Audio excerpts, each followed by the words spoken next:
dolores de cabeza o tengamos complicaciones o nos quedemos en la semana. Compartir contigo en esta mañana, con todo el gusto. Voy a hablar de la sal. La sal que creo que en muchísimas ocasiones ha sido... Y te dice, el sol debe tomarse a las primeras horas de la mañana. Necesita ese elemento para el otro lado, estaba antes de trabajo. Y además, para esa exposición que tú me pequeñito, lo endulzan todo, por lo tanto, probablemente el azúcar sea peor en el tiempo que la sal. Claro.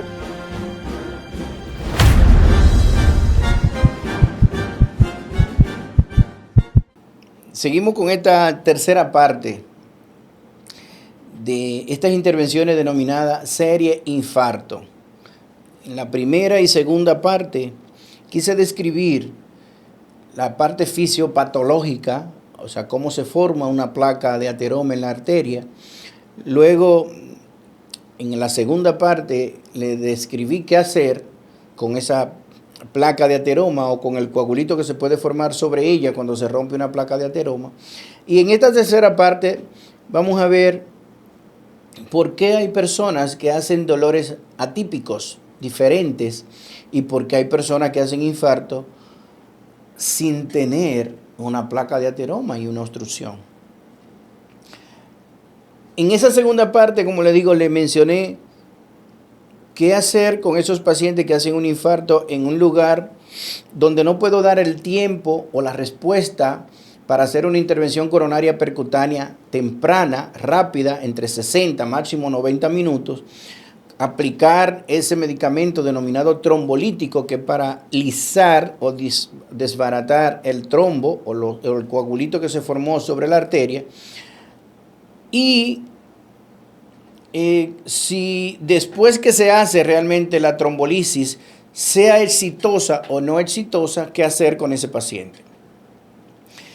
Le mencionaba que si la trombolisis fue exitosa, como quiera el paciente debe ir a intervención coronaria percutánea para ver el estado de la arteria, justamente donde ocurrió el infarto, denominada arteria culpable, pero igualmente saber cómo están las demás áreas, cómo están las otras arterias, si hay alguna obstrucción subjetiva o otra obstrucción importante que pudiera llevar igualmente a desencadenar otro infarto.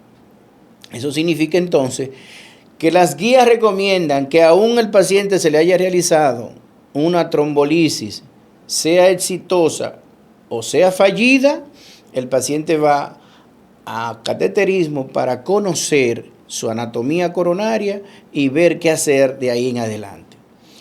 ¿Qué es lo que se busca justamente con la aplicación del trombolítico, como le mencionaba? Bueno, con eso voy a lograr dos cosas esencialmente.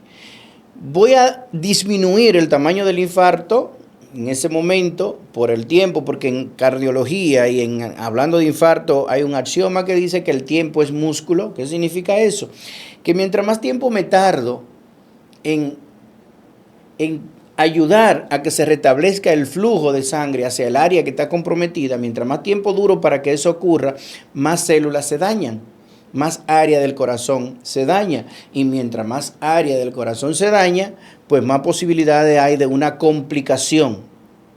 Tanto complicaciones en el momento, en las primeras horas, que las principales son arritmias, que pueden matar al paciente, o complicaciones mecánicas, que las principales son que llevan al paciente a falla cardíaca porque se daña la contractilidad, la fuerza del corazón se pierde y pueden entonces dar producir lo que llama insuficiencia o falla cardíaca.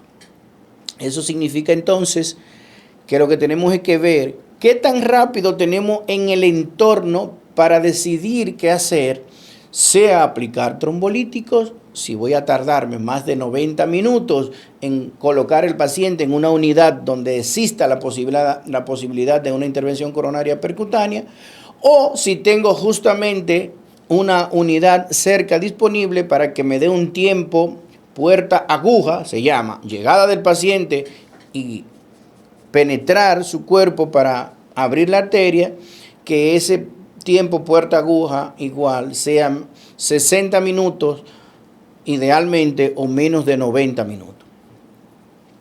Si ya ocurrió el evento coronario, si ya ocurrió el infarto, ¿qué es lo que se hace posterior a eso? Bueno, tratar, como le digo, de llevar a conocer la anatomía coronaria para ver de ahí hacia allá qué necesita hacer ese paciente. Si se infartó, pues llevarlo a un programa de recuperación de ese corazón o de esas áreas que se infartaron o que se alteraron para tratar justamente de evitar que el corazón comience a fallar. Se llama rehabilitación cardíaca. Ahora, ¿qué pasa con algunos pacientes?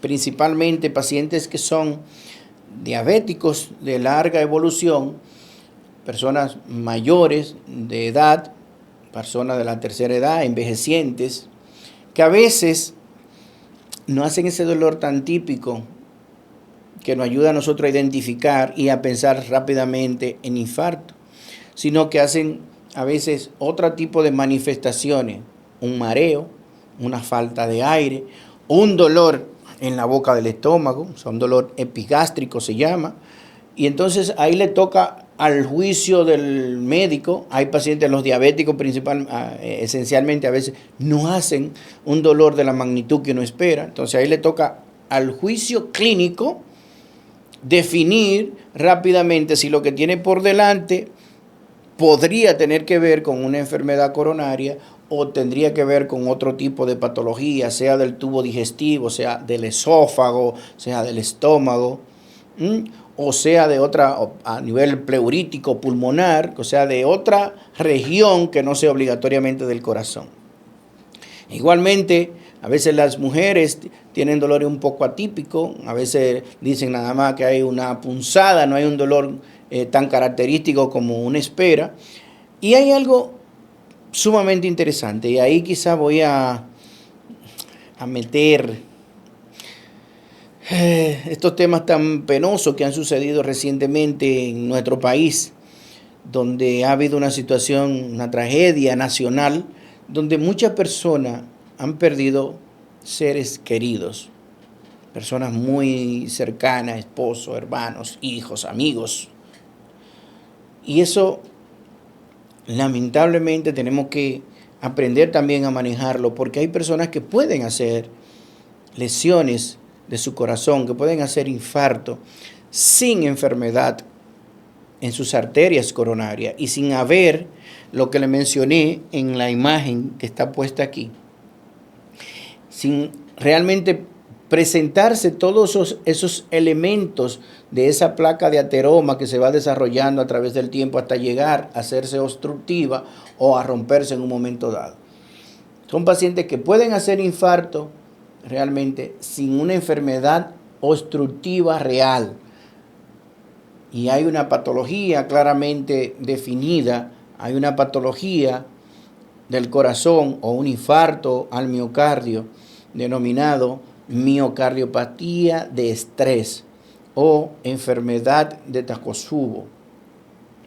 Esa miocardiopatía de estrés se describió justamente en personas que tenían una situación de estrés muy marcada o que habían tenido un proceso de dolor muy intenso, que hayan perdido o que perdieran en un momento dado un ser querido, que hayan tenido una situación que produzca justamente que su organismo libere una cantidad de sustancias que pudieran ser en un momento dado dañinas para el corazón, sustancias adrenérgicas que producen que las arterias se contraigan de manera muy violenta y que cierren justamente la circulación de la sangre hacia alguna área del corazón, esencialmente hacia la parte más baja, o sea, a la punta del corazón, produciendo entonces realmente infartos, daño en la motilidad, en la fuerza del corazón, sin haber obligatoriamente una obstrucción de una arteria coronaria en la forma que le he explicado desde la parte 1 de estas intervenciones. Esas personas que hacen esa miocardiopatía de estrés, como le digo, y que lamentablemente en estos días ha habido una situación tan penosa y delicada en nuestro país, pueden, como le digo, ante esa situación tan dolorosa desde el punto de vista emocional, pueden realmente producir un daño miocárdico que lo pudiera llevar a dañar su corazón. Yo entiendo que eso debemos manejarlo, y si la persona necesita realmente ayuda emocional, ayuda psicológica, que creo que sí lo necesitan para poder cargar con esta situación dolorosa, con este duelo, con esta situación penosa que a todos nos ha tocado, pero claro está, estoy seguro que a unos mucho más, y más aquellos que son personas familiares directos de lo que lamentablemente perdieron la vida en esa catástrofe nacional, pues deben realmente recibir asistencia para tratar de ver cómo esas personas logran manejar esto sin que haya un daño igualmente a su corazón. Miren cómo situaciones, como le digo, que inicialmente miramos que era por una enfermedad propia de las arterias coronarias que llevan a un infarto, como personas, como le digo, sin tener ningún tipo de enfermedad, igualmente pudieran desarrollar un infarto al miocardio por esta sobrecarga adrenérgica de dolor y demás. Esos pacientes no se benefician de aplicarle trombolíticos, porque no es un trombo, por eso le mencionaba, no es un trombo que se formó en una de esas coronarias, es un vasoespasmo grosero, violento, persistente, por sustancias adrenérgicas vasopresoras que se liberan en su organismo, que pudieran ir directamente en detrimento de la circulación coronaria a un área específica de su corazón. Entonces, por eso es que hay que estar claro y saber fisiopatológicamente, entender lo que ocurre para entonces poder aplicar los tratamientos que pudieran ser efectivos y que pueden llevar realmente a mejorar la condición de ese corazón. No es lo mismo el tratamiento para esas personas, para una persona que tenga una placa de ateroma establecida y que tenga un infarto establecido de esta categoría. El tratamiento es diferente. ¿Por qué? Porque cuando se le ha hecho cateterismo a esa persona que han hecho ese tipo de infarto, sus arterias coronarias están limpias, no hay ni una obstrucción, no hay placa de ateroma en ningún lado, por lo tanto no se formó ningún trombo, por lo tanto si le hubiésemos puesto el trombolítico a ese no le hubiésemos hecho nada, porque no estaba la fisiopatología inicial que mencionamos, que era alisar, disolver, desbaratar el trombo.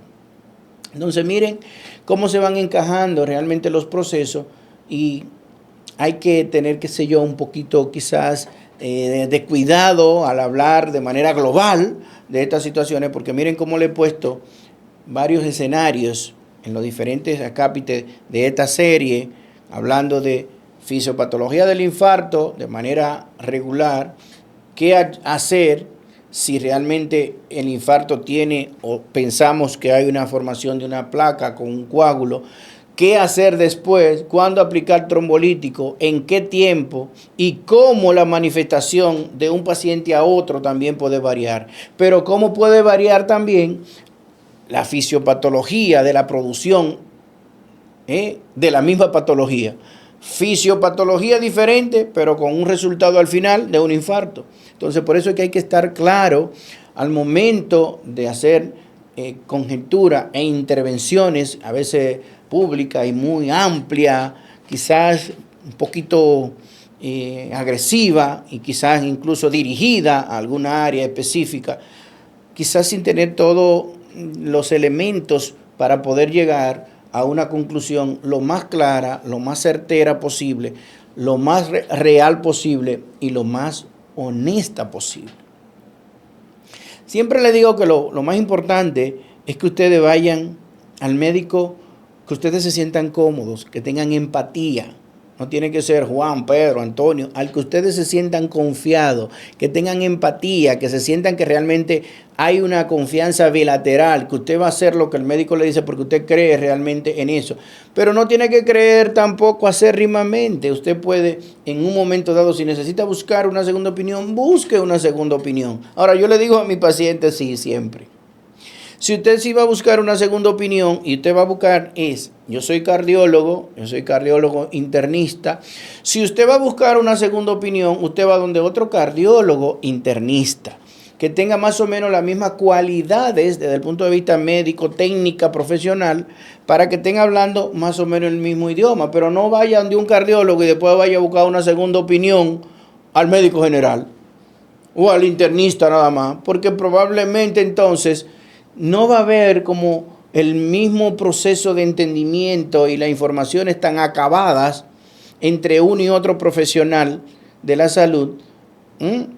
Por lo tanto, como le digo, lo ideal es que si usted va a buscar esa segunda opinión, busque una segunda opinión con una persona que tenga la misma cualificación. Pero lo más importante es que usted tenga, como le digo, la empatía, la confianza de discutir con su médico, con el médico que usted eligió, porque es así. O sea, los pacientes eligen dónde ir, al médico que van a ir. Entonces, al médico que usted eligió, tiene que realmente tenerle esa confianza, esa empatía, para que usted pueda realmente sentirse cómodo con lo que está haciendo y confiado que lo que el médico le está explicando y lo que el médico le está indicando es lo correcto.